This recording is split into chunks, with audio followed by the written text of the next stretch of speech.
Kailan ka huling nagpa-fluorography? Paano naman ang ultrasound?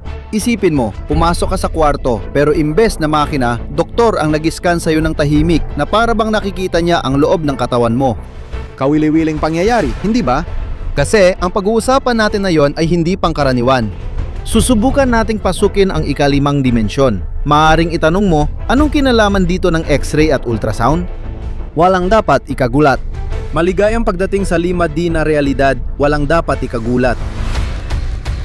Habol. Magsimula tayo sa pinakamaliit, ang zero-dimensional na espasyo. Dito, halos lahat para nga sa Biblia. Sa simula, may isang tuldok. Ang tuldok ay itinuturing na zero-dimensional na bagay dahil wala itong taas, haba o lapad. Para makapunta sa isang dimensional na espasyo, pagdugtungin lang ang dalawang tuldok. Makakabuo ka ng guhit na may haba. Sunod ay ang tatlong dimensional na hugis, ang parisukat, na binubuo ng apat na pinagsamang guhit. Ang parisukat ay may dalawang sukat, haba at lapad. Sabi ng marami, hindi ito paglalakbay, kundi simpleng pagbanggit ng geometric na bagay. Gusto mo ba ng totoong pagpasok sa ibang realidad? Sa yugtong ito, wala namang mahirap. Para mas malinaw mong maisip ang dalawang dimensional na espasyo, alalahanin mo kung anong mga impormasyon ang kailangan natin para malaman ang eksaktong lokasyon ng kahit anong bayan sa ibabaw ng ating planeta. Siyempre, ito ay latitude at longitude. Kaya para makapaglakbay ka sa dalawang dimensional na espasyo, sapat nang buksan ang navigator. At ngayon, maligayang pagdating sa 3D na realidad. Dito, para milarawan ng kahit ano, kailangan natin ng tatlong parameter.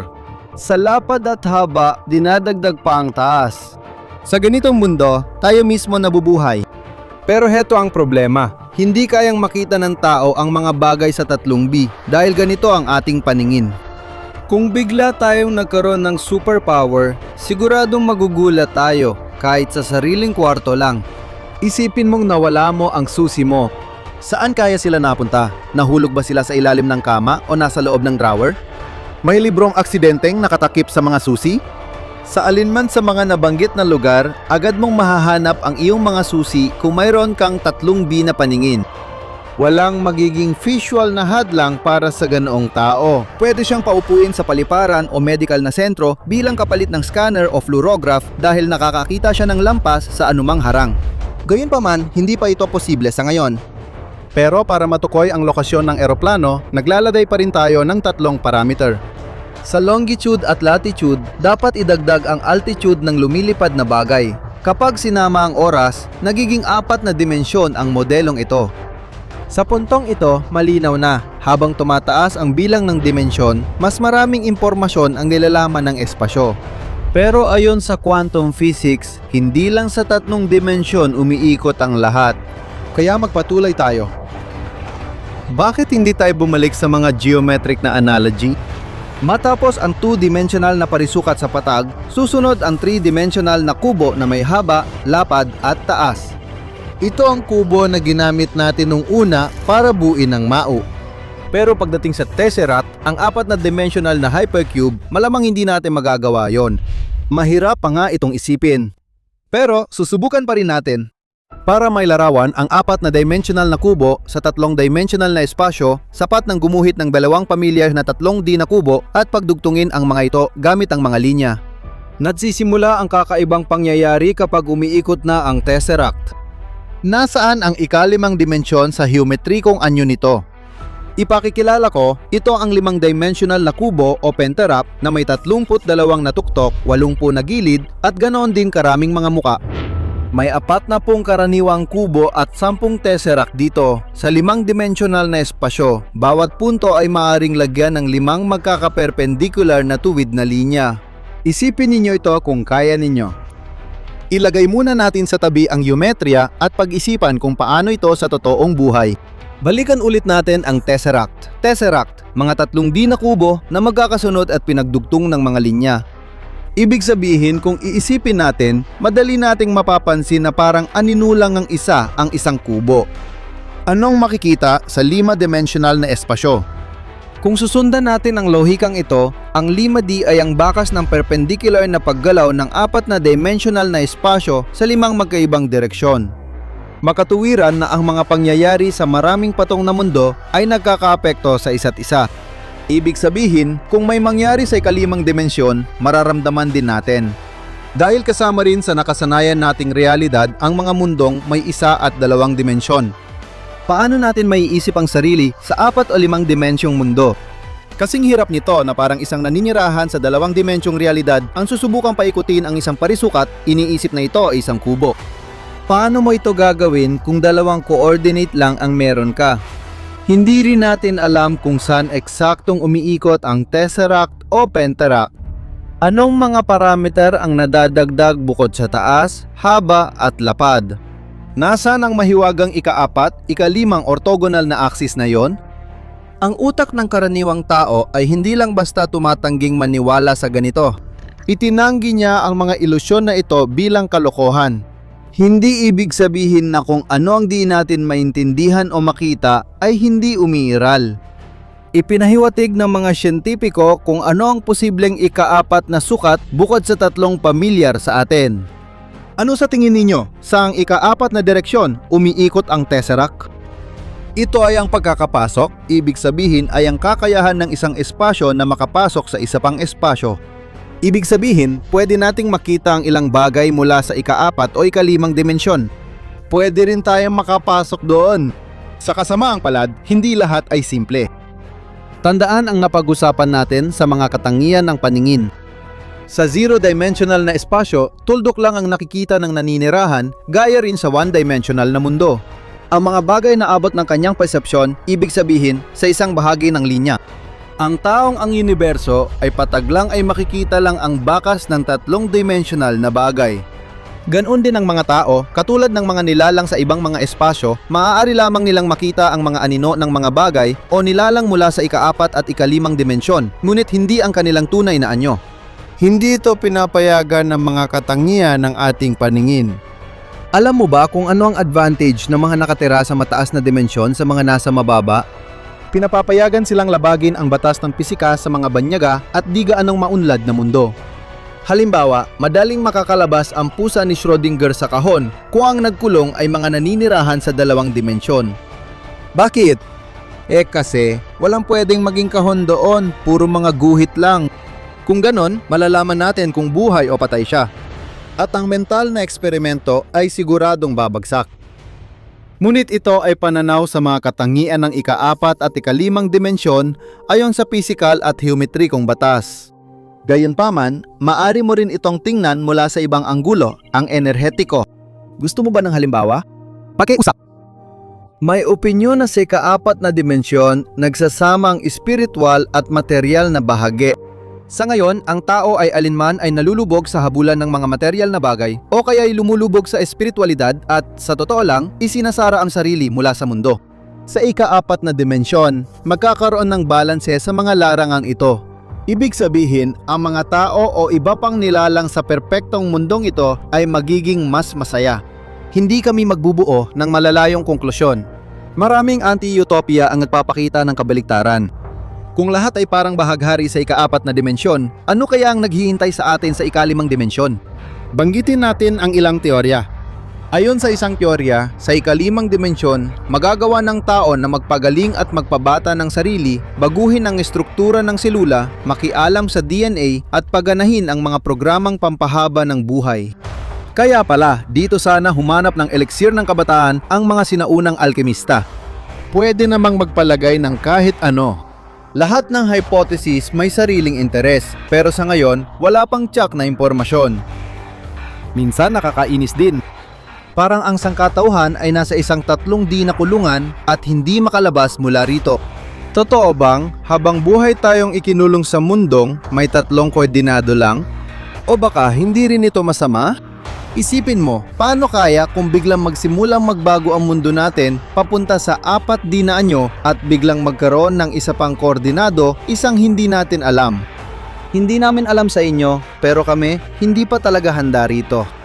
Sa ganitong sitwasyon, mawawala hindi lang ang tao, kundi pati ang planeta, solar system at buong universo.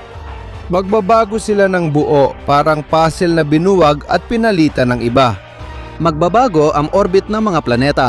Pati ang araw at ang estruktura ng atomo ay magbabago ng hindi makikilala. Ibig sabihin, mawawala na rin lahat ng nabuo ng mga iyon. Ibig sabihin, lahat ng nasa paligid natin. Ganito ang mangyayari kung makakapasok tayo sa ikalimang dimensyon ngayon. Pero talagang ganun ba kalala ang lahat? Sa totoo lang, hindi, kasi habang buhay tayo, malabo talagang magbago ang mundo. Pero ang mga ganitong kaisipan ay palaging nagbibigay inspirasyon. Alalahanin ninyo, madalas itong ginagamit ng mga manunulat ng science fiction. Alalahanin ninyo ang nobela ni Edwin Abbott na Flatlandia at ang akda ni Robert Heinlein na Ang Bahay na Itinayo ni Till. Alam nyo bang madalas natutupad sa totoong buhay ang mga imahinasyon ng malikhaing tao paglipas ng panahon? Kapag tinitingnan mo ang ilang likang sining ni Picasso at ibang pintor na gumagamit ng kubismo, parang lumipat na sila sa ika-4 o ika-5 dimensyon. Bilang buod ng usapan, tandaan na hindi tinatangi ng quantum physics. Maraming dimensyon ang mundo, pero hindi malinaw kung ilan talaga ang umiiral sa labas ng ating pananaw. Ang mga nilalang mula sa ibang planeta, ang katagang ito ay umaakit sa iba't ibang uri ng tao, maging sila man ay mahilig sa agham o tagahanga ng science fiction. Ano ang sinasabi ng agham tungkol sa mga anyo ng buhay na hindi mula sa mundo? Bakit mas madalas nating makita sa media ang mga sumisigaw na headline tungkol sa misteryosong bagay mula sa kalawakan? May siyentipikong nagngangalang Abraham Loeb. Sa una, tila walang kakaiba, makikita ang mga publikasyon niya sa kilalang siyentipikong journal at siya'y siyentipiko mula Harvard. Gayunpaman, ang pangunahing pagkakaiba ni Abraham Loeb sa karamihan ng kanyang mga kasamahan ay talagang interesado siya sa paksa ng buhay sa labas ng mundo at madalas niyang ipinapaliwanag ang ilang mga pangyayari sa kalawakan gamit ito. Halimbawa, noong 2017 natuklasan ang unang interstellar na bagay na tinawag na Oumuamua. Noon, ang popular na bersyon ay ito ay isang pahabang piraso mula sa isang malaking bato. Gayunpaman, iminungkahi ni Loeb na ito ay maaring isang piraso ng technological na kagamitan ng mga nilalang mula sa ibang planeta o baka mismong kanilang sasakyang panghimpapawid. Sa paliwanag niya, umasa ang siyentipiko sa katotohanang mas mabilis ang pagbilis ng natuklasang bagay kaysa inaasahan sa ganoong kondisyon. Ang pagbilis ay nangyayari dahil sa gravitational na manyobra sa paligid ng araw. Gayunpaman, may mga karagdagang puwersa na hindi pa noon na ipapaliwanag ang pinagmulan. Naisip ni Abraham Loeb na ang sanhi ng pagbilis ay hindi grabidad, kundi posibleng isang artipisyal na bagay tulad ng makina. Tandaan, hindi lang ito ang tanging bersyon. Mayroon ding mga simpleng paliwanag. Ang ganitong natural na makina ay maaring mabuo kapag ang yelo na nasa loob ng isang bagay ay nagiging gas dahil sa init ng araw.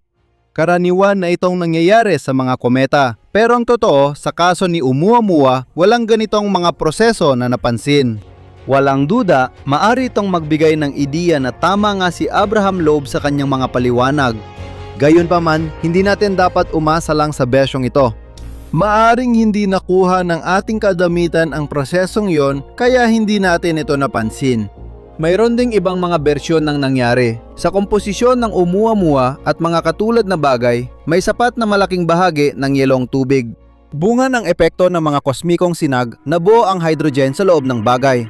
At nang lumapit si Oumuamua sa araw, nagsimulang lumabas ang hydrogen na siyang naging dahilan ng karagdagang pagbilis.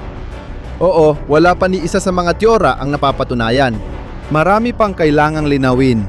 Gayunpaman, hindi lahat ay maipapaliwanag ng mga katang-isip na teorya tungkol sa mga sibilisasyong hindi mula sa daigdig. Sa kaso ng Oumuamua, medyo malinaw ang sitwasyon. Malabong sangkot dito ang mga alien. Paano kaya ang itsura ng buhay mula sa ibang planeta? Ang pag-aaral ng mga posibleng anyo ng buhay sa ibang mga bagay sa universo bukod sa daigdig ay tinatawag na astrobiolohiya. Ang tinutukoy natin ay ang posibilidad ng buhay na organismo hindi sa kung saang malayong galaksya kundi sa ating solar system. Aling mga bagay ba ang dapat nating bigyang pansin? Kaya, sa loob ng habitable zone, bukod sa daigdig, espesyal na interes ang Venus. Ang laki ng planetang ito ay halos kapareho ng laki ng ating planeta. Diyan pa man, napakataas ng temperatura sa Venus, kaya't makatuwiran sabihin na walang anumang buhay na nilalang ang makakabuhay dito. Gayunpaman, ipinapalagay na noong mga naunang panahon, mas angkop ang mga kondisyon sa planetang ito. Maaring nagkaroon dati ng mga karagatan na nawala dahil sa greenhouse effect. Mukhang malinaw naman ito. Pero ang totoo, nakakita ng mga mananaliksik ng phosphine sa taas ng mga 50 kilometro kahit sa maliit na konsentrasyon lamang. Isang walang kulay na gas na tinuturing indikasyon ng buhay sa ibang planeta. Ang phosphine ay nabubuo bilang resulta ng aktibidad ng mga anaerobic na organismo. Paano nga ba sila napunta sa isang planeta na may napakabagsik na mga kondisyon? Sa kasamaang palad, hindi dapat umasa ng himala rito. Malaki ang posibilidad na ang phosphine ay nabubuo dahil sa mga pagbuga ng bulkan na mayroon sa Venus. Kaya naman bumababa ng husto ang posibilidad na may mga buhay na organismo doon. Bukod sa Venus, isa pang planeta na maaaring nagkaroon ng buhay noon ay ang Mars na matatagpuan din sa tinatawag na habitable zone. Pinaniniwala na dati maraming lawa at karagatan sa ibabaw nito. Gayunpaman, makalipas ang ilang panahon, dahil sa radyasyon at solar wind, unti-unti naging manipis ang atmosfera nito. Mula noon, naging malamig at malupit na planeta ang Mars. Sa teorya, posibleng matagpuan ang mga fossil ng dating nabubuhay na organismo doon.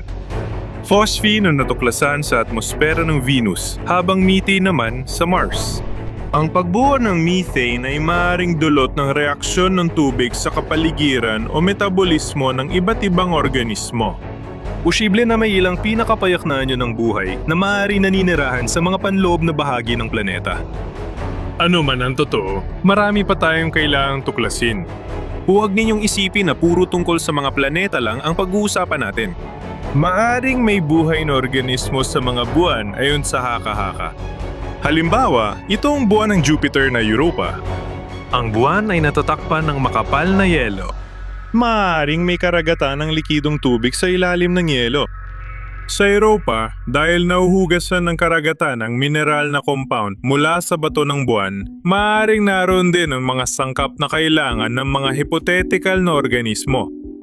Gayun din, para makabuo ng metano, kailangan ng hydrogen peroxide na may mga bakas din sa Europa. At hindi pa yon ang lahat. Sa buwan, maaaring uminit ang karagatan. Dahil kapag gumagalaw ang mga layers sa loob ng Europa, nagkakaroon ng alitan at dahil dito, nalilika ang enerhiya ng init. Lahat ng ito ay nagpapataas ng posibilidad ng buhay na organismo. Ipinapalagay na ang unang bahagi ng food chain ay magiging mga chemotroph. Dahil ang mga organismong ito ay nag-o-oxidize ng inertisyang chemical, maaari silang maging pinagmumula ng inertisya para sa ibang organismo. Namukod tangi rin si Enceladus, buwan ng Saturn. Dito, ang sitwasyon ay kahalintulad ng sitwasyon sa Europa. May yilong patong sa ibabaw at likidong karagatan sa ilalim. Pero ang kakaiba kay Encelado, minsan itong naglalabas ng tubig mula sa ilalim ng dagat. Sa totoo lang, minsan nakita ito ng Cassini. Dahil dito, nalaman natin ng ilang detalye tungkol sa komposisyon ng ilalim ng karagatan. May metano at hydrogen doon na maaaring magpahiwatig ng pagbuo ng buhay at mahalagang panggatong. Naitala rin ang mga komplikadong organikong molekula. Ang mga ganito rin ay matatagpuan sa mga karagatan dito sa ating planeta. Isa pa sa mga buwan ng Saturn, si Titan. Mas interesante pa rito. Sa komposisyon ng atmosfera ng katawan na ito, nitrogen ang bumubuo ng karamihan. Ganon din ang sitwasyon sa atmosfera ng daigdig. May mga anyong tubig din sa Titan. Bagamat binubuo ito ng ethane at mga hydrocarbon ng methane. At dahil dito, may posibilidad na sa loob ng isang buwan ay maraming pagkakataon para mabuo ang mga organismo na lumalampas sa ating pangunawa sa kung ano ang ibig sabihin ng buhay based sa pamantayan dito sa mundo. Walang duda, sa ngayon, alam natin na ang mga buhay na organismo at iba-iba pa ang laki ay umiiral lamang dito sa daigdig. Patuloy pa ring pinag-aaralan ng mga siyentipiko ang posibilidad ng buhay sa ibang bahagi ng solar system. Maaring may mga organismong galing sa ibang sistemang kosmiko na darating din sa atin. Bawat taon may bagong tuklas tayo sa universo, kaya posible ang lahat. Ang mga nakakatakot at nababalot ng misteryong mga konsepto ay madalas nating nakikita sa mga pelikula ng katatakutan, hindi ba? Pero dito, nagkakamali ka. Nasa paligid ang kasamaan. Pinalilibutan tayo nito, pero ang nakakatakot ay hindi natin ito napapansin. Kaya ang madilim na lambak. Isa ito sa ganoong konsepto. Maaring hindi ka pamilyar sa pariralang ito, pero siguradong naranasan mo na ang ganitong bagay, hindi mo lang alam kung paano itatawagin. Ano nga ba ito? Madilim na lambak. At paano nga ba ito maaring lumitaw sa kalawakan? Kilalanin natin ang terminong madilim na lambak. Ibig sabihin nito ay ang sandali kung kailan ang isang bagay na may maraming katangian ng tao, hindi lahat pero hindi naman talaga tao, ay nagdudulot sa iyo ng paglayo o pakiramdam ng pagkainis. Dito, sa karamihan ng mga kaso sa makabagong panahon, ang tinutukoy ay mga robot. Ang tao ay nakakaramdam ng simpatya at parang koneksyon sa isang bagay na may pinakamaraming katangian ng tao. Dahil siya ay katulad natin, umabot na ang teknolohiya na minsan mahirap nang malaman kung tao o artipisyal na nilikha ang kaharap mo. Gayunpaman, hindi lahat ay maaring gawing kapareho ng mga katangian ng tao. At ang mga bagay na ito ay nananatili pa rin kahit na minsan ay mahirap silang mapansin sa unang tingin. Ang ganitong maliliit na bagay ay pwedeng magdulot ng takot.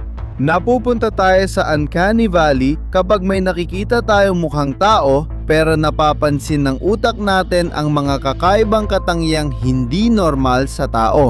Parang tao siya pero hindi talaga ganap na tao. Kapag tinatamaan tayo ng Uncanny Valley, nakakaramdam tayo ng kaba at minsan pa nga ay takot o pagkataranta. Sinulat na ni Sigmund Freud ang tungkol dito, ngunit lumitaw lang ang termino noong dekada 70 mula sa Japanese robotics expert na si Masahiro Mori.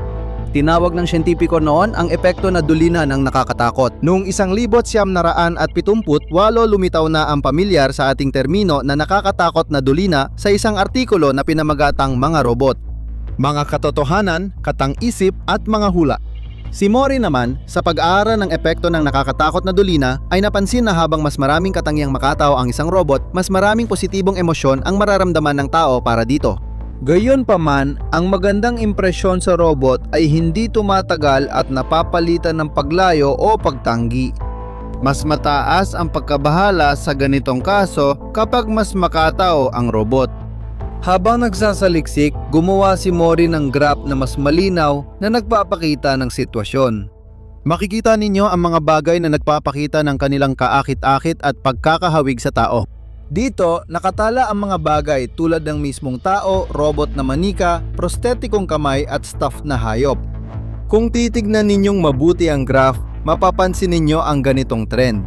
Tumataas ang kaakit-akit ng isang bagay habang tumataas din ang pagkakahawig nito sa tao, ngunit biglang bumabagsak ang antas ng kaakit-akit. Sa huli, makikita natin sa graph na parang may malalim na hukay. Ito ang tinatawag na Uncanny Valley. Pero bakit? Yan ang pangunahing tanong. Malaki ang posibilidad na ang mga mukhang taong aparato ay nagpapaisip na ang buhay ay may hangganan at kamatayan ay darating sa lahat. Gayunpaman, sa ngayon ay hindi pa tiyak at walang kasunduan ang mga siyentipiko. Mahirap ding ipaliwanag ng buo sa ngayon kung bakit biglang bumababa ang simpatya natin sa mga bagay na may katangiyang tao. May ilang teorya tungkol dito. Una, nagsimula ito noon panahon ng sinaunang tao na mas maraming panganib kaysa ngayon. Madali silang mamatay kung hindi nila agad mapansin ang estrangero. Mahalaga na agad nating makilala ang katangian ng tao, matukoy kung estrangjero siya, at kumilos agad ayon sa sitwasyon nang hindi nagsasayang ng oras. Ang ikalawang teorya ay muli ring nakabatay sa hangaring mabuhay ng tao. Ayon sa bersyong ito, kinikilala ng otak ang mukhang taong bagay hindi bilang estrangjero, kundi bilang nakakahawa at mapanganib na nilalang. Kahawig din ng mga naunang teorya ang ikatlong teorya. Ayon dito, kapag nakakakita tayo ng mga pagbaluktot o hindi tugma sa anyo, hindi natin maintindihan kung ano ang iniisip ng bagay tungkol sa atin, kung ano ang tunay nitong mga hangarin at intensyon, at kung ito ba ay nagdadala ng panganib. Maaring lumitaw ang epekto ng uncanny valley dahil nahihirapan tayong ilagay ang isang bagay sa isang tiyak na kategorya. Halimbawa, kung ito ba ay isang mechanical na aparato o isang tao. Ang tao at ang mga nilalang na hindi tao ay ganap na magkaibang mga kategorya. Gayunpaman, ang pagsasama ng mga elemento mula sa magkaibang kategorya ay nagdudulot ng isang uri ng disonansya. Hindi mababahala ang tao sa robot na mekanikal ang boses, pero kung magsalita ito gamit ang mababang boses ng lalaki, iba ang reaksyon. Takot at pagkabalisa. Madalas, ang mga robot ay may hindi natural na ngiti, mabagal na galaw, hindi kumukurap na mata, hindi natural na paghinto sa salita, at kakaibang taas ng boses. Ito rin ay nagdudulot ng mas malinaw na anyo ng uncanny valley. Maari nating tiyak na sabihin na ang mabagal na reaksyon ang pinaka nakakatakot. Ang paglitaw ng epekto ng uncanny valley ay maari rin nating ipaliwanag sa pamamagitan ng katotohanang likas sa mga tao ang kakayahang makiramay at maawa. Ipinapakita rin natin ang empatiya sa mga bagay na may katangiyang makatao. Kasabay nito sa ilalim ng ating kamalayan, nauunawaan natin na lahat ng makinang ito ay hindi kayang magpakita ng parehong damdamin sa atin. Madalas, ang mga walang empatiya ay tinuturing nating psikopat. Alam mo ba ang isa pang nakakatakot na katangian? Simetria. Maaaring magulat ka, pero tandaan mo, tayong mga tao ay hindi talaga symmetrical, kahit na kadalasan ay hindi natin ito napapansin. Hindi pantay ang hugis ng mukha, linya ng labi, at ayos ng mga pekas natin. Tandaan, sa ilalim ng kamalayan natin, malalim ang pagkakatatak ng mga katangiyang ito. Kadalasan, symmetrical ang mga bahagi ng mga bagay na kahawig ng tao. Pagkakita natin ito, agad natataranta ang otak natin. Isang halimbawa ng uncanny valley ay ang pelikulang Mga Pusa na ipinalabas noong 2019. Gumamit sila doon ng CGI graphics. Ang mga karakter ay parang tao, pero marami silang katanghian ng pusa. Ang mga ganoong nilalang ay nagdulot ng takot sa mga manonood at nagbigay ng cognitive dissonance. Halimbawa ito mula sa pelikula, pero nangyayari rin sa mga pananaliksik sa kalawakan.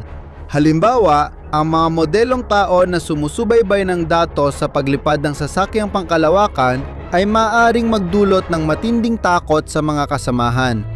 Nagkakaiba-iba ang tindi ng epekto ng uncanny valley. Naaapektuhan ito ng kasarian at edad. Ipinakita ng mga pag-aaral na mas kaunti ang epekto nito sa mga babae. Pwedeng ipaliwanag ito ng impluensya ng lipunan.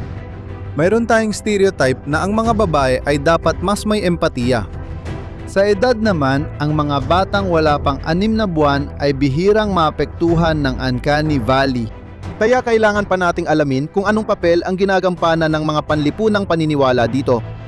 Kahit gaano pa kaapektado ang isang tao ng uncanny valley, masasabi nating hindi talaga kanais-nais kung mararanasan mo ito sa totoong buhay. Bagay lang ang epekto na ito sa mga horror na palabas. Doon talaga tayo para sa ganitong karanasan. Kaya madalas isama ng mga pelikula ang mga manikang mamamatay tao tulad ni Chucky sa kwento. Mas magdudulot sila ng matinding takot sa mga manonood. Siyempre, gusto nating sa malalaking screen lang makita ang nakakatakot na lambak. Dahil sa teknolohiya, unti-unti tayong napapalibutan ng mas maraming robot na kahawig ng tao, lalo na sa pagsasaliksik sa kalawakan. Kung mapasama ang astronaut sa ganitong nilalang sa isang sasakyang pangkalawakan, mas matindi niyang mararanasan ang epekto ng nakakatakot na lambak. Dahil ito ay saradong espasyo na limitado ang bilang ng tao. Ngayon, may tanong tayo. Posible bang maiwasan ang nakakatakot na lambak? Oo, Mari. Alam nyo, hindi natin pwedeng talikuran ang paggamit ng mga robot sa ating mga gawain. Marami silang mahahalagang trabaho na ginagawa. Pwede nating gamitin ang mga mekanismo na walang katangiang pantao at sa gayon, hindi ginagaya ang tao. Sa ganitong paraan, hindi tayo makakaramdam ng anumang pagkayamot o hindi pagkagusto sa mga ganitong bagay. Sa ganitong kaso, dapat ba nating talikuran ang mga robot na parang tao? At hindi kailangan. Ang totoo niyan, patuloy nating pinapabuti ang ating mga teknolohiya at ang patuloy na pag-unlad nito ay magdudulot ng mas natural na anyo ng mga bagay na kahawig ng tao na hindi na magdudulot ng epekto ng nakakatakot na lambak. Maaring pagtuunan ng pansin ang pagsabay ng kilos ng robot at ang pag-angkop sa natural na estruktura ng tao. Hindi pa ganap na napag-aaralan ang phenomenon ng nakakatakot na lambak. Marami pa tayong dapat matutunan. Sa inaharap, maaring kahit sa hindi na malayong hinaharap, maging sobrang makatotohanan ang mga robot na mahihirapan na tayong iiba sila sa totoong tao. Dahil dito, hindi na nakakakita ng kakaiba ang otak at wala ng kaba sa mga bagay na ito. Sino ang nakakaalam, baka balang araw ang magiging pangunahing problema natin ay kung paano natin matutukoy ang pagkakaiba ng tao at ng robot. Sa tingin nyo ba, darating ang panahon na hindi na natin mararamdaman ang epekto ng Uncanny Valley dahil sa sobrang advance ng teknolohiya? Sa tingin nyo, hindi pa rin maloloko ang utak natin?